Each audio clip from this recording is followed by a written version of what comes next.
for fellow members and guests. March 4th, 2011 started for me like 100, maybe even 1,000 other days. But before it was over, I was in the hospital with a broken back, and my scalp was full of glass. And I wanted to talk to you about that today. And what I'm going to do is describe the accident and then look at a couple models of accident causation and how they can reveal to us some insights into how my accident occurred, and more importantly, how we can avoid these kinds of accidents in the future.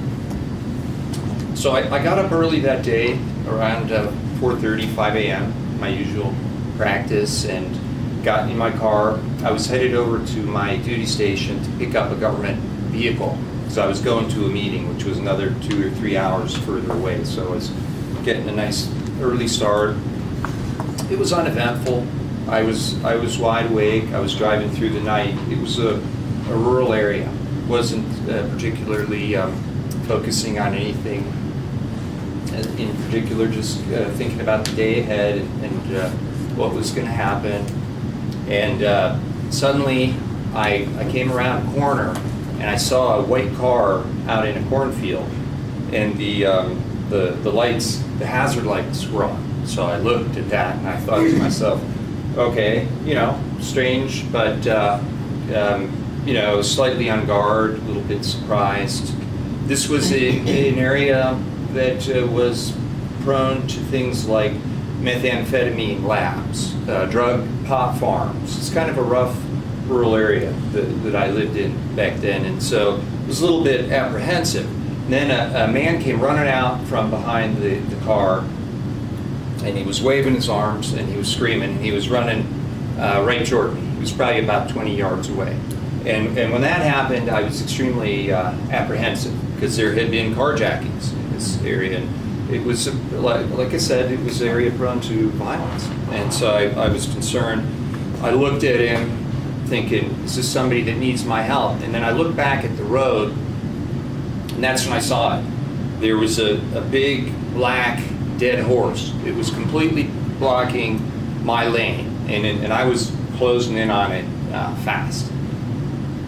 I looked to the left, and I saw a big 18-wheeler, a giant truck in that lane, and so I'm like, I cannot go there. I looked to the right, and there was a fence that came up right to the road. There was almost no shoulder, so I was like, I can't do that. Then I looked back at the road in front of me, hit the horse at 50 miles an hour. I never got to put my foot on the brake. I was launched. The car went airborne, and it turned upside down. And I actually felt like an astronaut, because I had a feeling of weightlessness.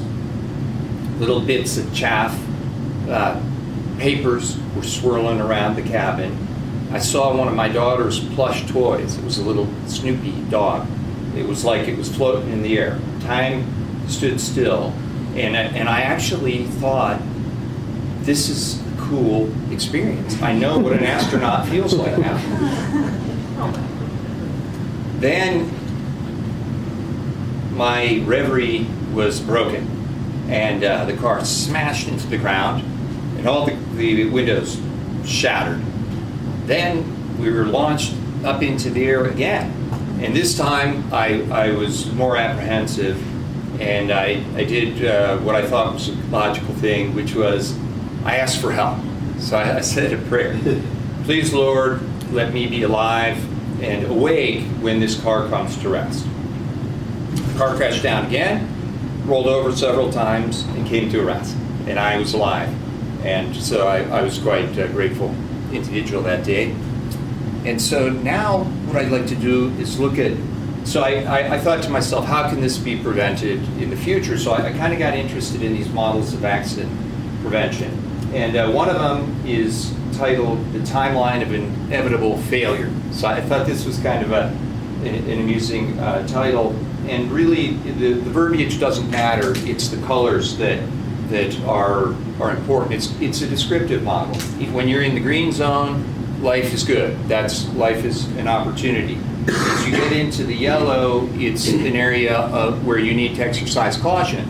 If you make the proper decisions, you can withdraw back into the green. So, for example, if I'd started braking heavily when I saw the white car with the flashing lights, the hazard lights, and the man running, I could have probably averted the accident or much minimized it and gone back into the green.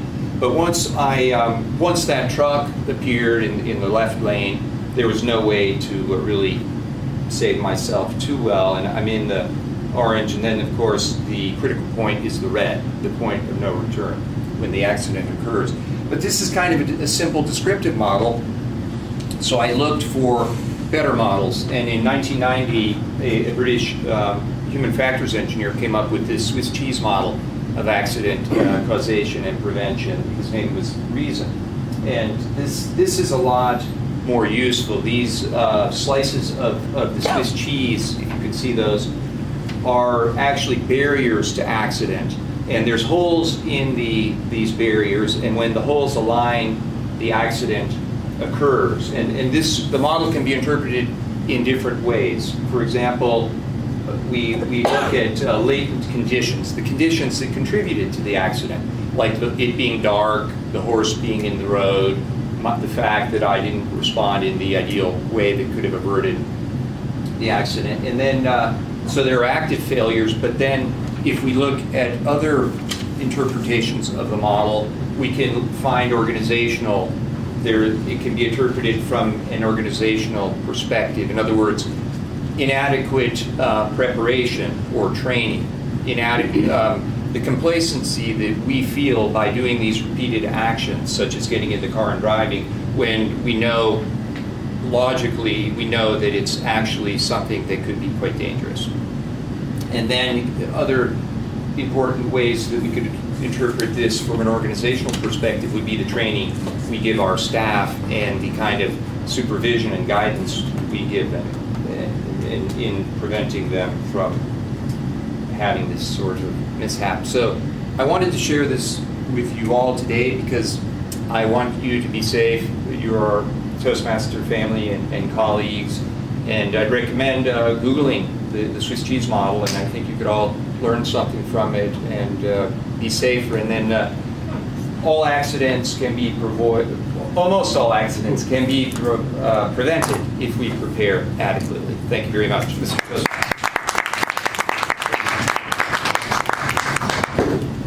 I can get the timing report for our speakers.